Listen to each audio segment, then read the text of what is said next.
యస్యద్విరదవక్త్రాజ్యాః పారిషడ్యాః పరస్యతం విఘ్నం నిఘ్నంతి సతతం విశ్వక్సేనం తమాశ్రయే.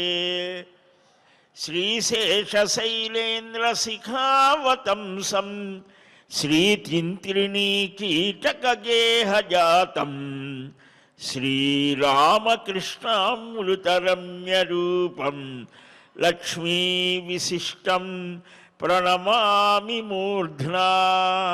నారాయణం నమస్కృత్య నరం చైవ నరోత్తమం దేవీం సరస్వతీం వ్యాసం తతో జయముదీరయేత్.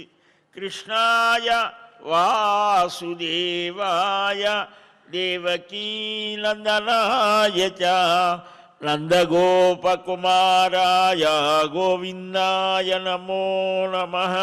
వందే బృందావనాసీనం ఇందిరానందమందిరం ఉపేంద్రం సాంద్రకారుణ్యం పరానందం పరాత్పరం. పరమాత్మ పరమపురుషుడు పురుషోత్తముడైనటువంటి ఆ వెంకటపతి యొక్క దివ్య సాన్నిధ్యంలో ఈ రోజున చైత్ర శుద్ధ చతుర్థి చవితి ఈ రోజున దేవదేవుని యొక్క దివ్య సాన్నిధ్యంలో హృదయంలో ఉన్నటువంటి ఆ లక్ష్మికి హరిద్రోదకంతో శుద్ధోదకంతో గంధోదకంతో అభిషేకం చేయడం, దానితో పాటు ఆయన కూడా స్నానం చేస్తారు. అంటే రోజు చేయరా అంటే రోజు చేస్తారు. సాలగ్రామ రూపం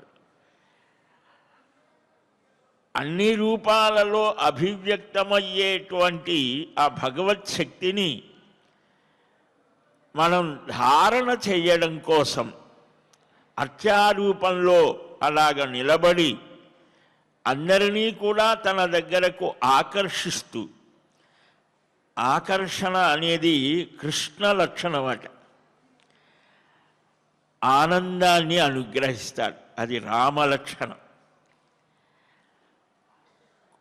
అధర్మ ప్రవృత్తి మీద కోపాన్ని ప్రదర్శిస్తాడు, నృసింహ లక్షణం. అంతటా అన్నిటా తానే ఉన్నానని స్ఫురింపచేస్తాడు, త్రివిక్రమ లక్షణం. ఇలాగా అన్ని అవతారాలకు మూలమైనటువంటి వాడిని తానే అని గుర్తు చేస్తూ ఉన్నాడు ఈ కలియుగ ప్రత్యక్ష దైవం వెంకట విభుడు. ఆయన పురాణ పురుషుడు అని అన్నాడు. పురాణ పురుష గోవింద అని అంటున్నాం కదా. ఈ పురాణాలన్నీ కూడా ఒక్కొక్క అవయవ స్థానంలో పద్మపురాణం చెప్పే మాట స్ఫురింపజేస్తారు. దానిలో భాగంగా మనం నారద మహాపురాణాన్ని, నారదీయ పురాణాన్ని ఎలాగైనా అనవచ్చు. బృహన్నారదీయమని కూడా ఒకటి. ఈ నారద మహాపురాణంలో నిన్న మనం చెప్పుకున్నాం శుభాశ్రయం. ఏమిటి? చిత్తంలో మనకు అనేక రకాలైనటువంటి మానసిక స్వరూపాలు ఏర్పడుతూ ఉంటాయి. తస్య భావః తత్వం తస్య పరబ్రహ్మణః పరమాత్మనో నారాయణస్య భావః తత్వం నారాయణః పరః ఇతి శృతిః తదవగమనం జ్ఞానం తద్విదః బ్రహ్మవిదః తస్మాత్ పరమాత్మా జ్ఞేయః జీవాత్మా జ్ఞాత శృతయః జ్ఞానమితి బ్రహ్మవాదినో వదంతి అని మరీచి మహర్షి తన విమానార్చన కల్పమనేటువంటి శ్రీశాస్త్ర గ్రంథంలో అంటారు. అంటే నారాయణుని తత్వమే జ్ఞానము.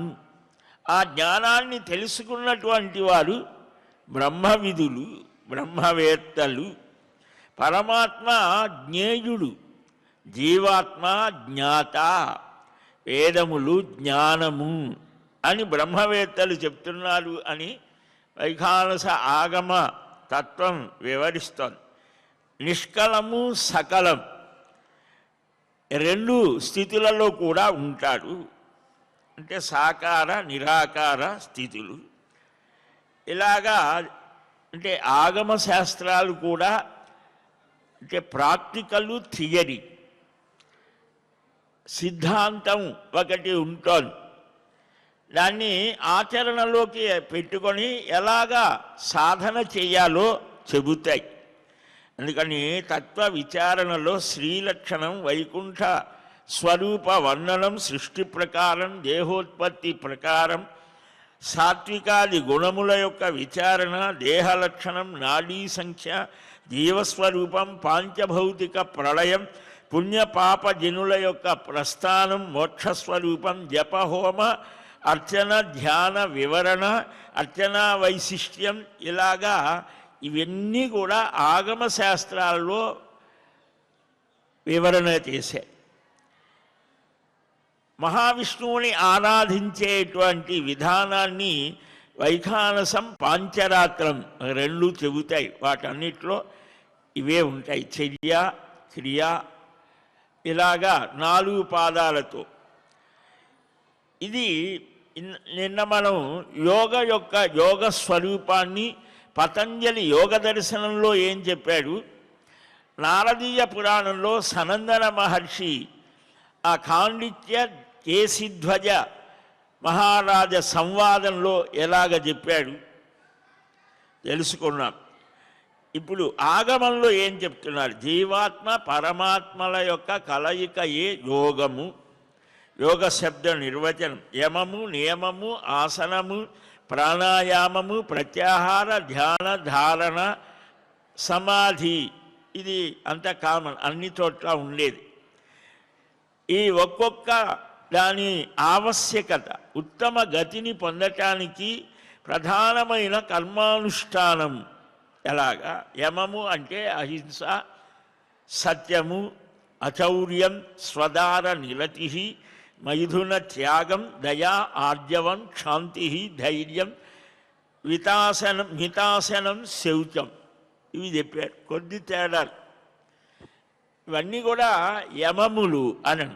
అంటే ఏమిటి వీటన్నిటి సారాంశం? మన జీవన క్రమం ఒక నియమబద్ధంగా జరగాలి అని. సరే, నియమం అంటే ఏమిటి? తపస్సు, సంతోషం, ఆస్తిక్యం, దానం, విష్ణు పూజ, వేదార్థ శ్రవణం, కుత్సిత కర్మానులజ్జ. అంటే అక్కడ హ్రీహి అన్నారు. అంటే అకార్యేషు, చేయకూడని పనులు యందు సిగ్గుపడట. దానికే మనం వారో విడుచుకొని తిరుగుతుంటాం. వాడి దేవాలయానికి వెళ్ళేవాడేమో భయపడుతూ ఎవడన్నా ఏమన్నా అనుకుంటాడేమో అని వెళ్తూ ఉంటే, వాడు చేయకూడని పనులు చేసేవాడు ఏదో పెద్ద మహత్తర కార్యం చేస్తున్నట్టుగా. అంటే ఆ కలి యొక్క కల్మష ప్రభావమో లేకపోతే వీడి ప్రారంధం. ఇక్కడ కుత్సిత కర్మానులజ్జ అంటే చేయకూడని పనుల యందు సిగ్గుపడ. అదే అంటే భాష కొంచెం. విష్ణు పూజ విశేషంగా చెప్పాడు. గురూపదేశ శ్రద్ధ, గురువుగారు చెప్పిన దాని మీద శ్రద్ధ ఉండాలట. శ్రద్ధావాన్ లభతే జ్ఞానం, శ్రద్ధయాదేయం అశ్రద్ధయాదేయం. వేదంలో మనకు ఏ పని చేసినా నువ్వు శ్రద్ధగా చెయ్యి, ఇచ్చేటప్పుడు కూడా శ్రద్ధగా ఇయ్యి, అర్చన చేసేటప్పుడు శ్రద్ధగా చెయ్యి. నువ్వు ఏ పని చేసినా శ్రద్ధగా చెయ్యి. లౌకికమైన ఆధ్యాత్మికమైన ఏ పని చేసినా అశ్రద్ధతో చేయవద్దు. అదేయం శ్రద్ధ. మంత్రాభ్యాసం చెప్పాడు ఇక్కడ. అక్కడ కూడా అదే చెప్తాడు. హోమం ఇవి చెప్పాడు. ఇక్కడ ఆసనం అంటే శరీర వినమ్ర సాధనం అన్నాడు విశేషం. ప్రాణాయామం అంటే ప్రాణ అపాన సమాన యోగం అన్నాడు. మనకు పంచ ప్రాణములు ఉన్నాయి, పంచ ఉపప్రాణములు అని ఉన్నాయి. ఈ ప్రాణ ఆయామ అంటే ఆ ప్రాణం యొక్క ఈ పోవటం రావటం అనేటువంటి ఉచ్ఛ్వాస నిశ్వాసలని నియమించారు. ప్రత్యాహారం విషయ వాంఛల నుంచి, లోక స్థితి నుంచి ఇంద్రియముల నివర్తన, అక్కడ కూడా అదే. ధ్యానం పరమాత్మని గురించిన చింతన, ధారణం పరమాత్మ యొక్క స్వరూప అనుసంధానం, సమాధి జీవ పరమాత్మల యొక్క సమాన అవస్థ, ఇది సమాధి సమ్యక్ బాగా చక్కగా ఉంటోంది అని. ఇవి అష్టాంగ యోగ విచారణ. ఆగమశాస్త్రాలు అన్నిట్లో అంటే ఆయా దేవతామూర్తులని ప్రతిపాదిస్తుంటే వేదం ఆ దేవతామూర్తులని ఎలాగ ఉపాసించాలో చెప్తోంది. మహావిష్ణువుని ఆరాధించేటువంటి విధానం, దానికి సంబంధించిన ఆగమాలు 2, వైఖానస పాంచరాత్రం. అలాగనే ఈ శివ సంబంధమైనటువంటివి శైవ ఆగమములు ఒక 28 దాకా, కామికాగమమని, కారణాగమమని, అవి అలాగా. శక్తికి సంబంధించి తంత్రములు అని అన్నారు, 64 ఏవో ఉన్నాయి. ఇలాగా ఆయా స్థితులని వేద ప్రతిపాదితమైనటువంటి ఆయా సన్నివేశాలకు అనుగుణంగా ఆ ఆరాధన ఎలాగ చేయాలో చెప్తాడు. ఇంత ఎందుకు మనం అంటే శుభాశ్రయము అని అన్న నిన్న మనం కొన్ని చెప్పుకున్నాం కదా. ఈ విష్ణువు యొక్క రూపం ఎలాంటిది అని, చేష్టలు ఎలాగ వస్తాయి అని, చిత్తంలో ఉన్నటువంటి సర్వ విధమైనటువంటి బాహ్యమైనటువంటి ఆలోచనలు, ఆ రూపాలు అన్నీ కూడా కాల్చివేయబడతాయి. అప్పుడు ఈ భగవద్ రూపాన్ని సమస్త శక్తులకు ఆద్యంతములైన శ్రీహరి శక్తిని చక్కగా హృదయంలో నిలుపుకోవాలి. ఆ యోగుల సర్వపాపాలను దహించి వేస్తోంది ఈ స్థితి. ఇదే శుభాశ్రయం. శుద్ధ లక్షణం అంటారు దాన్ని. సర్వవ్యాపి అయిన ఆత్మకు కూడా ఇదే శుభాశ్రయం. అది త్రిభావ భావనాతీతము అని అన్నారు. యోగులకు ముక్తిహేతువు, కర్మహేతువులైన దేవాదులకు సమస్త ఆశ్రయములు చిత్తములకు అశుభములు అని. ఇతరమైనటువంటివి ఉంటే అది విపరీతమైన ఆలోచనల్ని కలిగిస్తూ ఉంటారు. ఈ అపరిశుద్ధములు ఇతరమైనవన్నీ కూడా అశుభాశ్రయములే. ఈ చిత్తానికి ఒక ఆధారం కావాలన్నాం కదా. మనస్సుకి ఎప్పుడు కూడా దీనికి ఎప్పుడు ఏదో ఒక ఆధారం, అధిష్టానం ఉండాలి. మన ఆలోచనలు సుడులు తిరుగుతూ ఉంటాయి. సముద్రంలో సుడి ఉండాలంటారే, దాంట్లోకి పడిపోతే అంతే, కృష్ణార్పణ. అలాగనే ఈ చిత్తంలో కూడా చలనాత్ చిత్తహాత్. ఈ తర్వాత మనం ఇంకా వెళ్ళాల్సి వస్తుంది, అక్కడ చెప్పుకుందాం.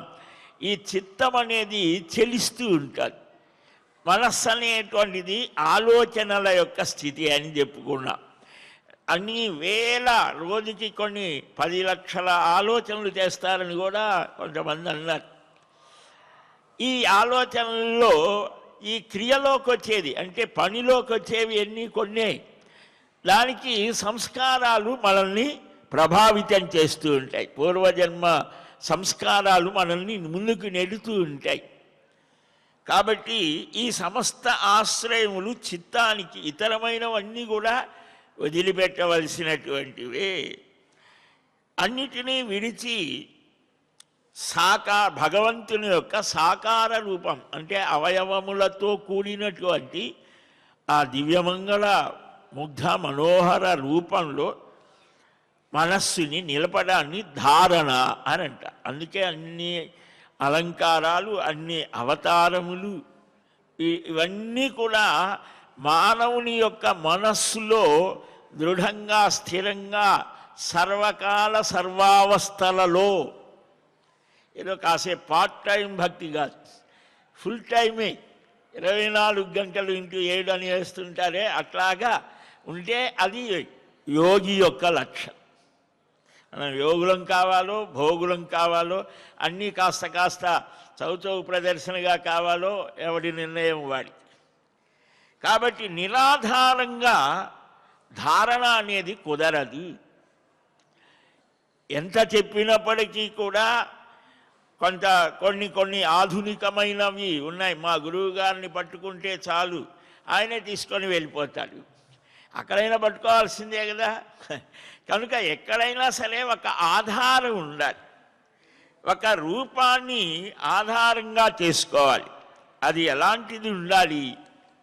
నారద మహాపురాణం చాలా స్పష్టంగా చక్కగా ప్రసన్నచారువదనం పట్నపత్రాయతేక్షణం సుకపోలం సువిస్తీర్ణం లలాట ఫలకోజ్వలం సమకర్ణాం సవిన్యస్తచారుకర్ణోపభూషణం కంబుగ్రీవం సువిస్తీర్ణం శ్రీవత్సాంకితవక్షసం వలిత్రిభంగినా భుగ్న నాభినాచోదరేణ వై ప్రళంబాష్టభుజం విష్ణుం అథవాపి చతుర్భుజం సమస్థితోరుజఘనం సుస్థిరాంఘ్రికరాంబుజం చింతయేద్ బ్రహ్మభూతం తం పీత నిర్మలవాససం కిరీటచారుకేయూర కటకాది విభూషితం శాంగశంఖ గదా ఖడ్గ ప్రకాశ వలయాంచితం చింతయేత్ తన్మయో యోగే సమాధాయాత్మమానసం తావద్యావద్దృఢీభూత తత్రైవ నృపధారణ నరతస్తిష్ఠతో యద్వా స్వేచ్ఛయా కర్మ కుర్వతః నాపయాతి తదా చిత్తాత్ సిద్ధాం మన్యేత తాం తదా. ఎలాగ ధారణ చెయ్యాలి? ఏ రూపాన్ని మనస్సులో బాగా నిలుపుకోవాలి? రూపధ్యానం అన్న అక్కడి నుంచి పుట్టిందే శిల్పశాస్త్రం కూడా, స్థాపత్య వేదం. ఆలయాలు చూడండి, ఒక్క చిన్న మాటకు ఎన్ని వస్తాయో. మనకు కొన్ని లక్షల ఆలయాలు ఉన్నాయి. ఈనాటికి మళ్ళీ కొత్తవి పుట్టుకొస్తూ ఉన్న వాటిని చూసేవాడే లేడు. కొత్తవి ఉన్న వాటిల్ని మనం శ్రద్ధతో కాపాడితే చాలు. మనకు రోడ్ల పక్కన లేకపోతే వీధుల్లో ఇన్ని సంఖ్యతో కాదు, మనకు శాస్త్రబద్ధంగా ఉండాలి. అక్కడ శాస్త్రబద్ధమైన ఆరాధనలు జరగాలి, లోకానికి సుభిక్షం కలగాలి అనే ఆకాంక్ష ఉండాలి. అంతేగాని ఎక్కడ దొరికితే అక్కడ ఒక టెంట్ వేసేసి అదే అని అక్కడ ఏదో 4 రోజులు ఉండేది ఇవి కాదు. మనకొక సనాతనమైన సంప్రదాయంలో ఆలయం అంటే అక్కడ సకల దేవతల యొక్క స్థానం. దానికి చాలా విశేషాలు చెప్పారు ఆ ఆగమ శాస్త్రాల్లో. దాన్ని ఎలాగ ఆ స్థల నిర్ణయం ఎలాగ చేయాలి, మట్టి తవ్వాలి, దాన్ని పూడ్చాలి, దానికి ఎంత ఉన్నది ఏమున్నది, అక్కడ మళ్ళా ప్రథమేష్టికాన్యాసం అని ఇంకా ఏవేవో చాలా ప్రక్రియలు. ఇంత చేస్తే అక్కడ భగవంతుని యొక్క అది ఆవాస స్థానం అవుతోంది. తక్కినవి మందిరాలు, భజన మందిరాలు, ఇంకేవేవో అవి కట్టుకోవచ్చు, దానికి దోషం. ఆలయం అనేది అన్నిటికీ ఇప్పుడు మనం మాట్లాడేస్తూ ఉంటాం.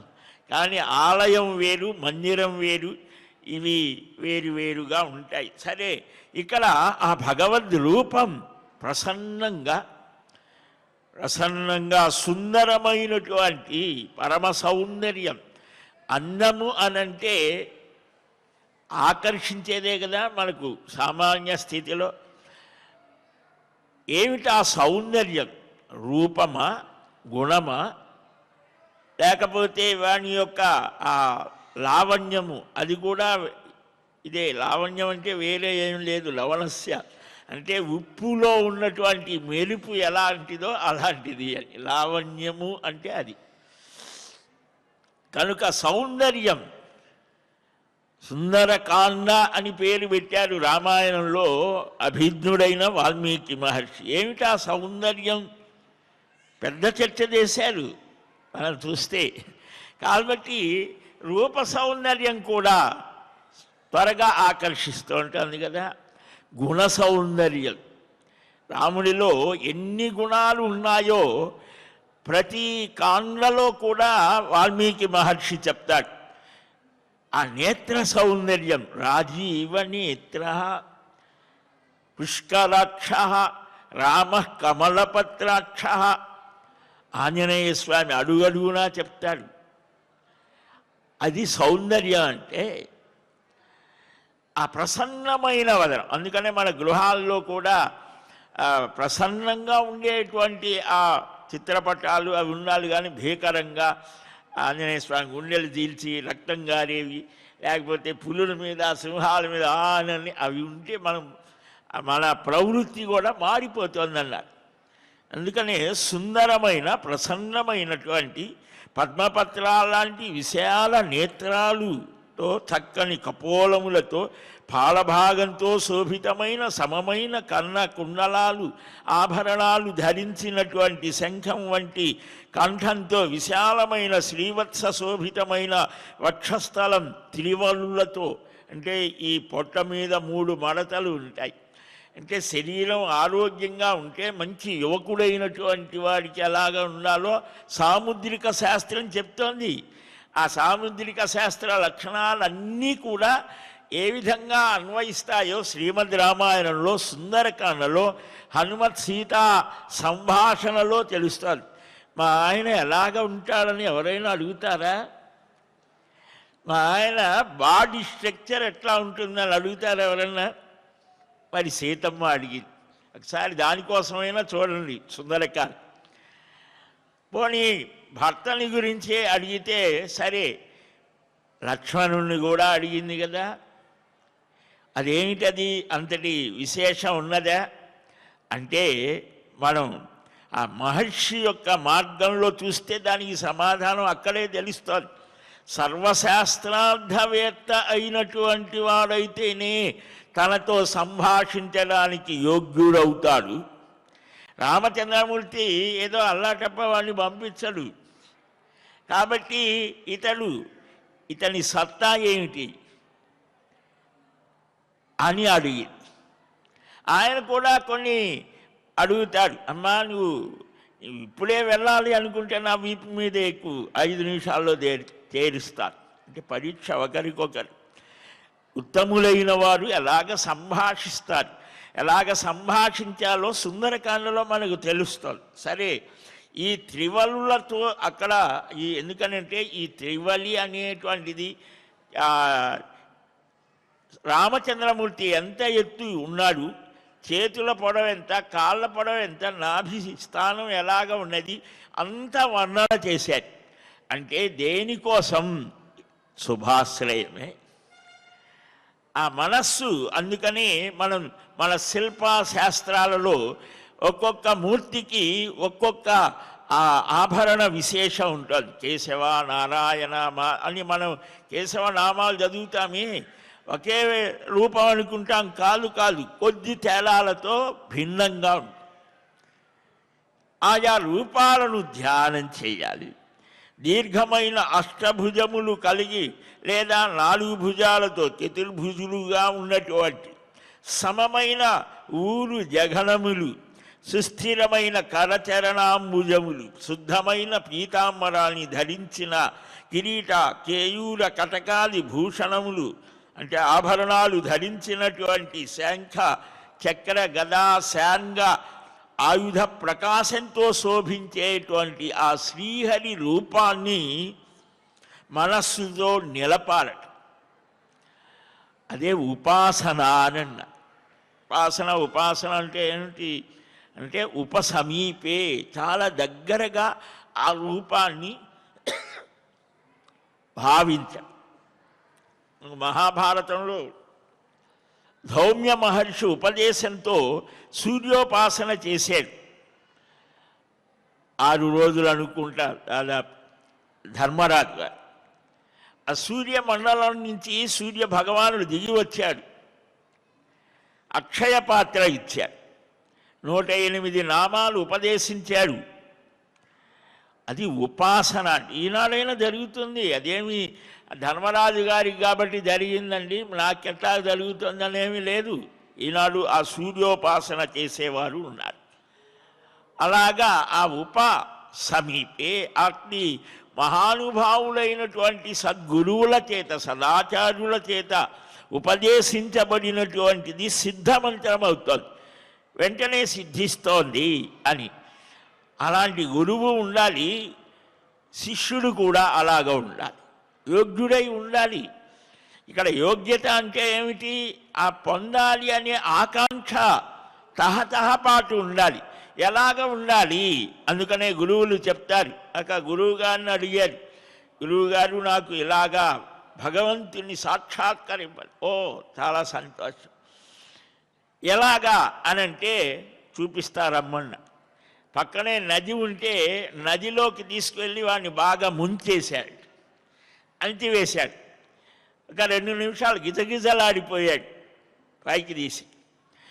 ఏమని ఆలోచించావురా ఆ లోపల నిన్ను ముంచినప్పుడు? అంటే ఎప్పుడు బయటపడదామా అని. ఇంకేమిటని వేరే ఆలోచన ఏం లేదు. అట్లా ఉండాలి. అంటే ఏంటి? భగవంతుని యొక్క అనుభూతి పొందాలి, అది తప్ప ఇంకోటి ఉండకూడదు. అది ఉత్తమం. అది అందరికీ అంత సాధ్యమయ్యేది కాదా అంటే కాదనేం లేదు. నీ యొక్క ఆ అహమిక నిరంతరం దాన్ని పొందాలనేటువంటి ఆకాంక్ష, ఆ లక్ష్యం నీలో దృఢంగా ఉంటే ఆ భగవానుడే దారి ఏర్పాటు చేస్తాడు. ఆ ధారణ చేయాలి. ఇలాగ దృఢమైనటువంటి ఈ రూపాన్ని మనస్సులో నిలిపి ఆత్మచేత ధ్యానం చేయాలట. ధ్యానం అంటే అది. అంతేగాని కళ్ళు మూసుకొని కూర్చుంటే ఏముంటుంది? చీకటి ఉంటుంది. ముందుగా ఆ రూపధ్యానం చేయాలి. భాగవతం కూడా మనకు అదే చెప్తోంది. భగవద్ రూపం స్థూలమైనటువంటిది. ఈ చరాచర ప్రపంచంలో కంటికి కనిపించే ప్రతిదీ కూడా వాసుదేవ స్వరూపమే.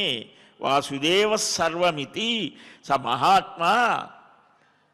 గీతలో చెప్తారు కదా, వాసుదేవన సర్వజీవులలో వసించేటువంటి ఆ భగవత్ తత్వాన్ని నీవు దర్శించేంత వరకు ఒక రూపం ఉండాలి.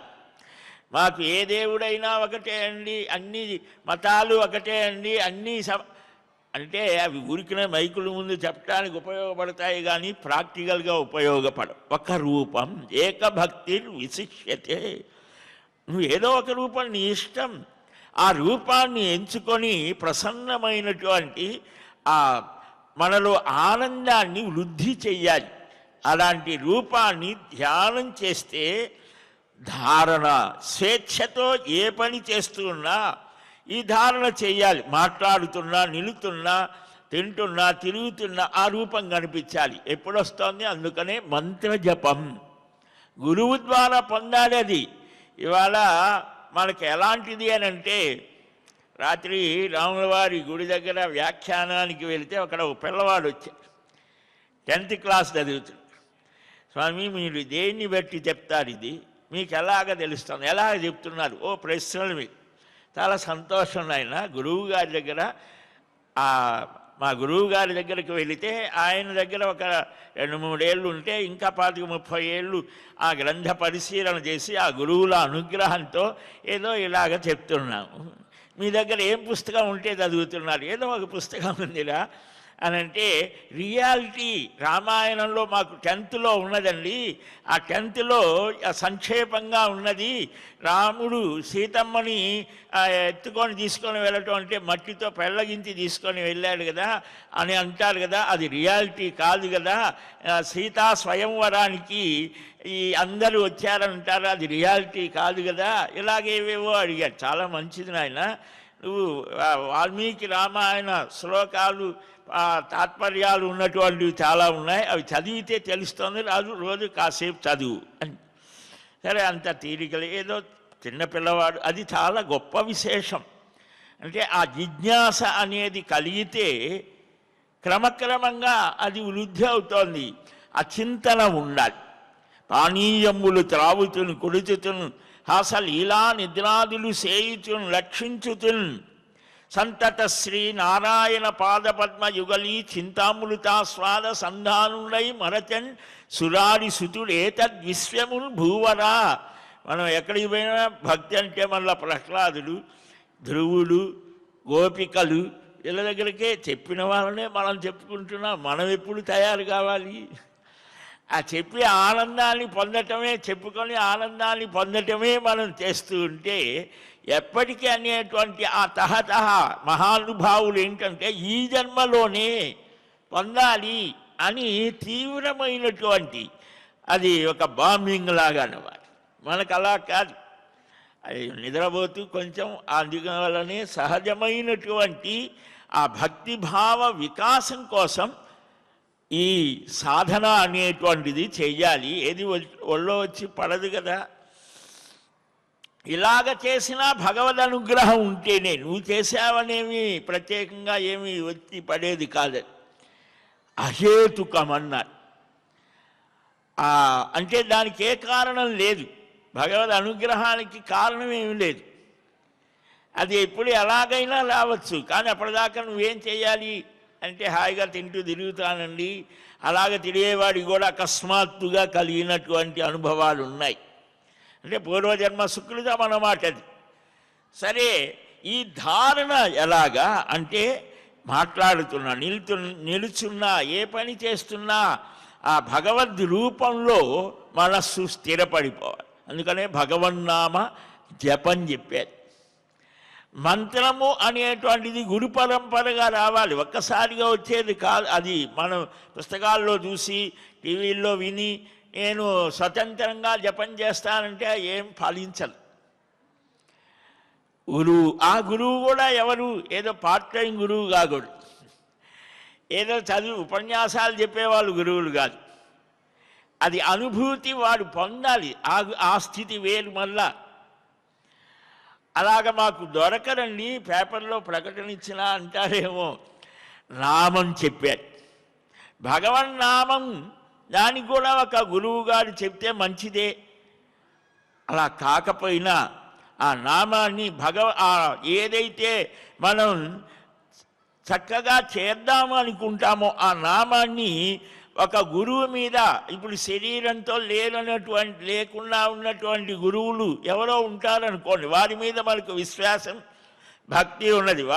వారి చిత్రపటం దగ్గర అది పెట్టేసి వారు మనకు ఆ మంత్రాన్ని ప్రసాదించినట్లుగా, ఆ నామాన్ని ప్రసాదించినట్లుగా భావన చేసి ఆ జపం, ఆ నామజపం నిరంతరం మీరు చేసినా ఆ స్థితి కలుగుతోంది అని పెద్దల సంప్రదాయం. అది పెద్దల మాటే అది. కాబట్టి ఏదైనా సరే నిజంగా చేద్దామనుకునే వాడికి ఇవన్నీ ఏదో టైంపాస్ అయితే అక్కర్లేదు. కనుక ఎలాగైనా సరే ఇలాగ చేయడం చేత ఆ రూపం, శబ్దాల యొక్క ప్రభావం, ప్రకంపనలు అంటామే. ప్రకంపనలు అంటే మనకి వేరే భావాలు. ఇప్పుడు వైబ్రేషన్స్ అంటే తొందరగా మనస్సు పడుతుంది. అంటే ఆ శబ్ద తరంగాలన్నీ ఒక రూపాన్ని చూపిస్తాయి. ప్రాక్టికల్గా చూపించారు వైజ్ఞానికవేత్తలు. కాబట్టి దాంట్లో సందేహం ఏమి లేదు. నిరంతరం మనం రామ రామ రామ అంటే రామరూపం ఏర్పడుతోంది. కనుక అదే ఉపాసన అని అంటే ఆ భగవన్నామాన్ని నిరంతరం అనుసంధానం చేయడం చేత ఆ రూపము ఎప్పుడు కూడా మన కనుల్లో కనిపిస్తుంది. అది చాలామందికి స్వానుభవమే. అయితే బయటకు చెప్పరు. ఎందుకు చెప్పరయ్యా, చెప్పకూడదా అంటే వాడిని యక్ష ప్రశ్నలు వేస్తారు. ఇవాళ ఎందుకు అని అది గురువుల ఆదేశం ఉంటే, భగవద్ ఆదేశం ఉంటేనే కొన్ని విషయాలు లోకానికి వెల్లడిస్తారు. మహానుభావుల చరిత్రలు చూడండి.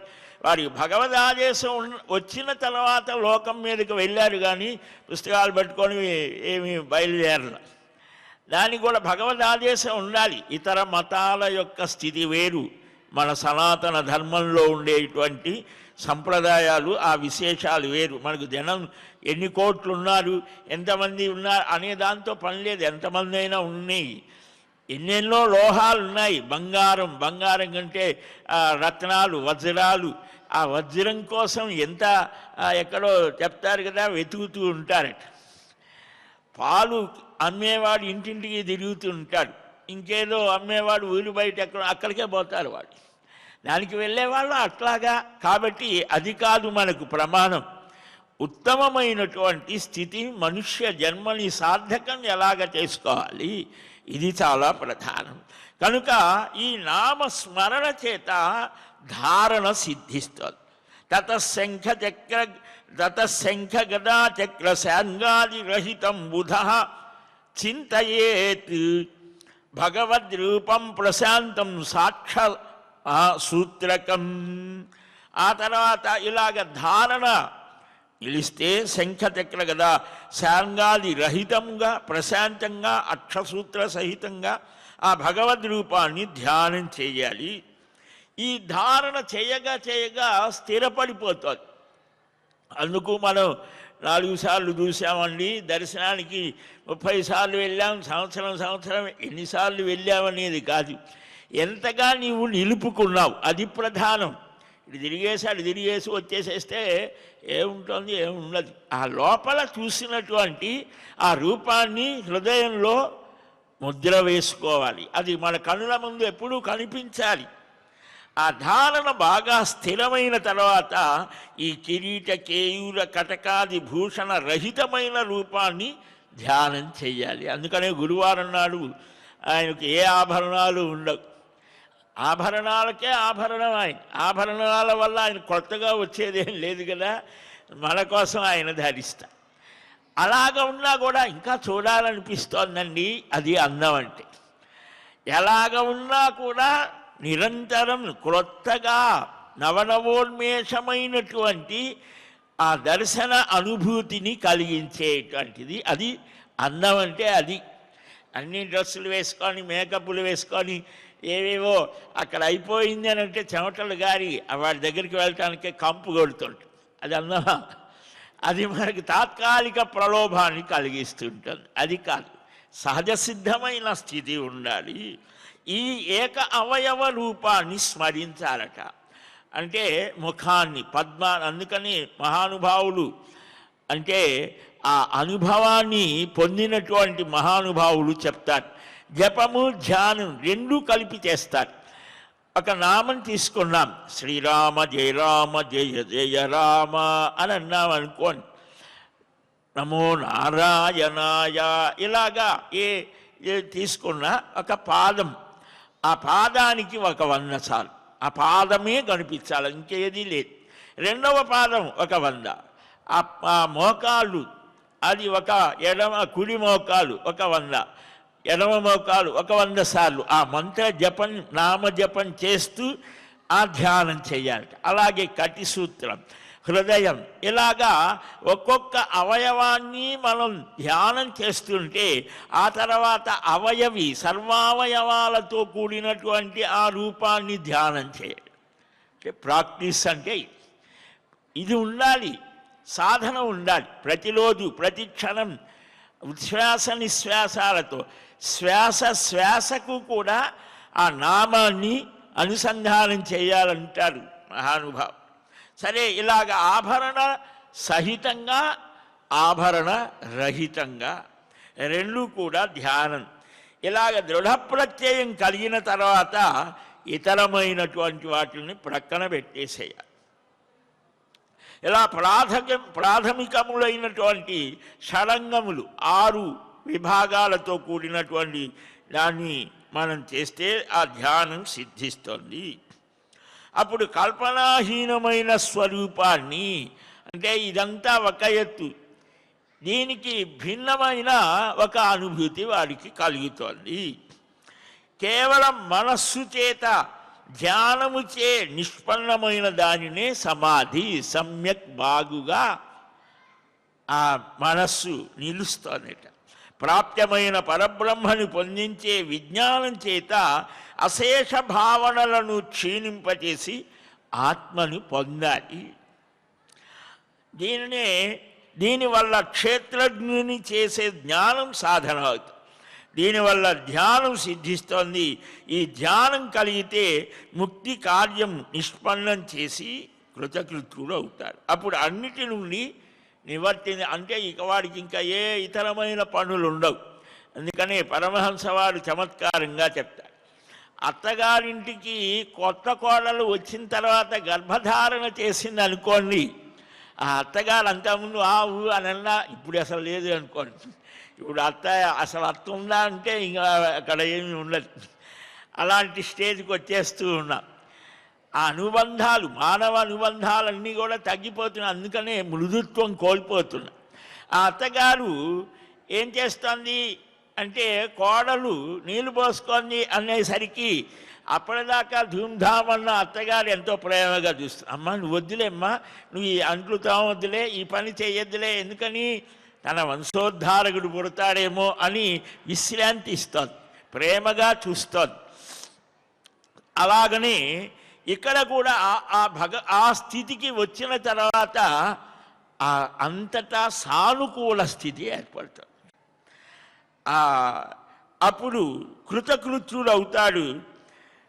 పరబ్రహ్మ భావాన్ని పొంది జీవుడు పరమాత్మతో ఏకస్థితిని పొందుతాడు. అదే ఐక్యము అనంటే తద్భావ భావనాపన్న తత్వాసౌ పరమాత్మన భవత్యభేది భేదస్య తస్యా జ్ఞానకృతో భవేత్.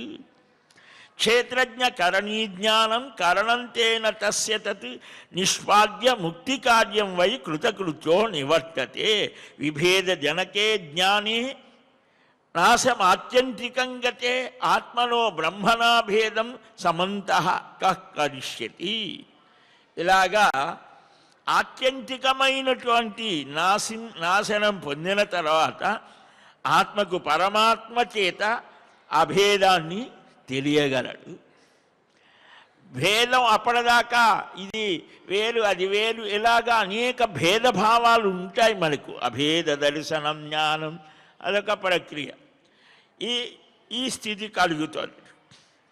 ఓ ఖాండిక్య, కేశిధ్వజ ఖాండిక్య సంవాదాన్ని నారద మహర్షి అడుగుతుంటే సనందన మహర్షి చెప్తూ ఉన్నాడు, సూత మహర్షి శౌనకాదులకు చెప్తూ ఉన్నారు, మా గురువు గారు మాకు చెప్పి.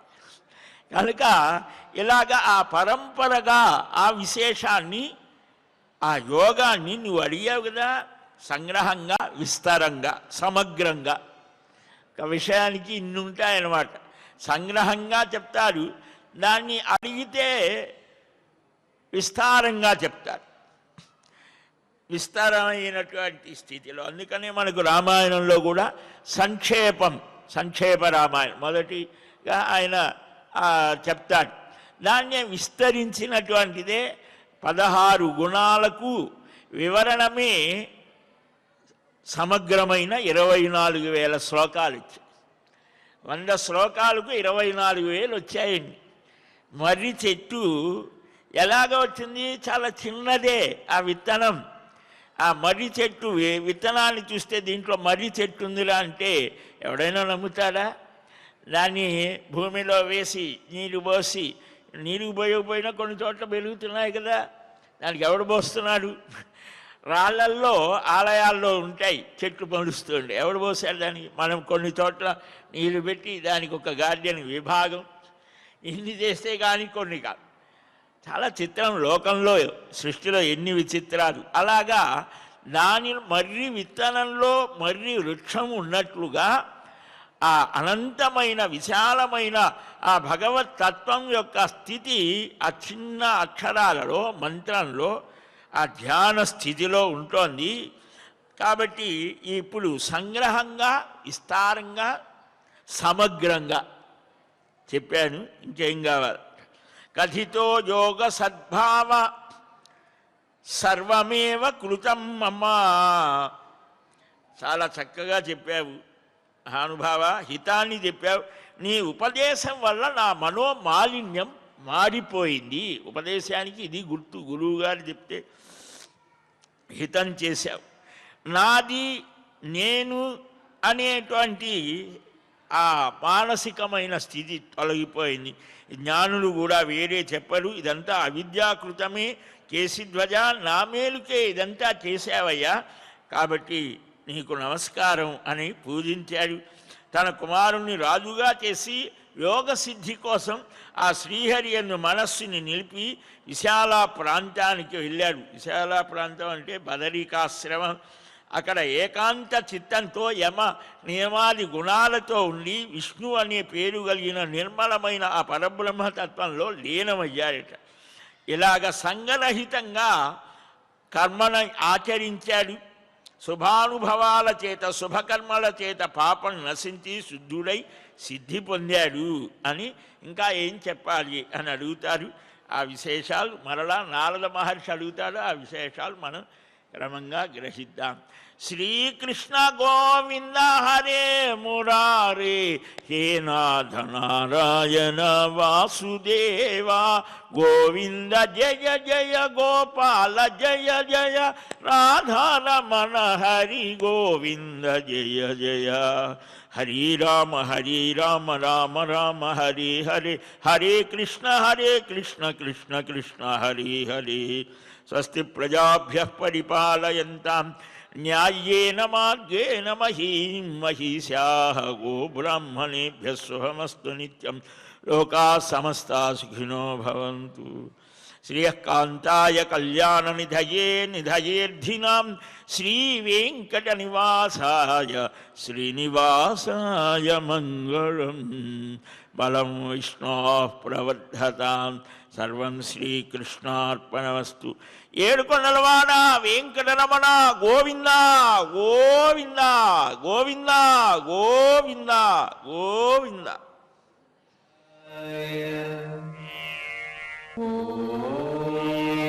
నమో వెంకటేశాయ.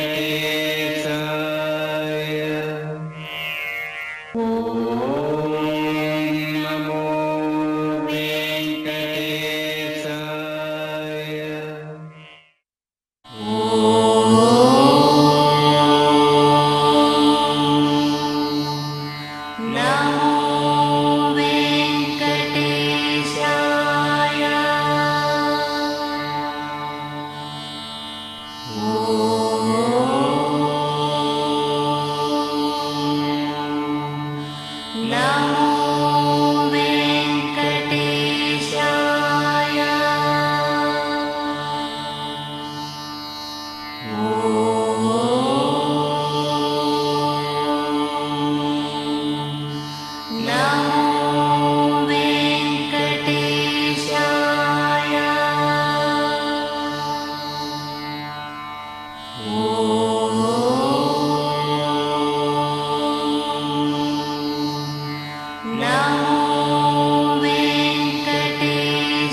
Now